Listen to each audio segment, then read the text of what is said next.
ભુજમાં commerce college પાસે અવારનવાર અકસ્માત થતા હોય છે।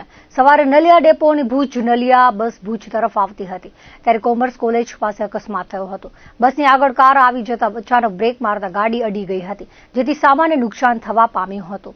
એસટી બસે બ્રેક મારતા પાછળથી આવતી ગાડી પર અડી ગઈ હતી, જેને પગલે સ્થળ પર લોકો ભેગા થઈ ગયા હતા। થોડીવાર બંને પક્ષે બોલાચાલી બાદ અંતે મામલો થાળે પડ્યો હતો। ઉલ્લેખનીય છે કે આ રોડ પર ગેરકાયદે દબાણો વધી ગયા છે। કોમર્સ કોલેજ 4 રસ્તા પર ચાયની હોટલે મોટી સંખ્યામાં લોકો આવતા હોવાથી રસ્તા પર આડેધડ વાહનો પાર્ક કરે છે, જેથી રસ્તો સાંકડો બની જાય છે અને ટર્ન લેતી વખતે ખૂબ કાળજી રાખવી પડે છે। ખરેખર આડેધડ વાહનો પાર્ક કરવાનું બંધ કરાવાય તો આવા બનાવો અટકાવી શકાય તેમ છે।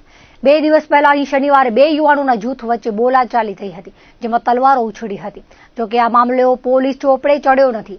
પોલીસે મિત્રો વચ્ચે બોલાચાલી હોવાનું કહી મામલો દબાવી દીધો છે। આ સ્થળે કોલેજ આવેલી હોવાથી દરરોજ દીકરીઓની અવરજવર હોય છે, ત્યારે આ પ્રમાણે અકસ્માત, હુમલા, મારામારી સહિતની ઘટનાઓ ચિંતાજનક બાબત છે। પોલીસે આ બાબતે કાર્યવાહી કરવી જોઈએ તેવો સૂર પણ ઉઠ્યો હતો।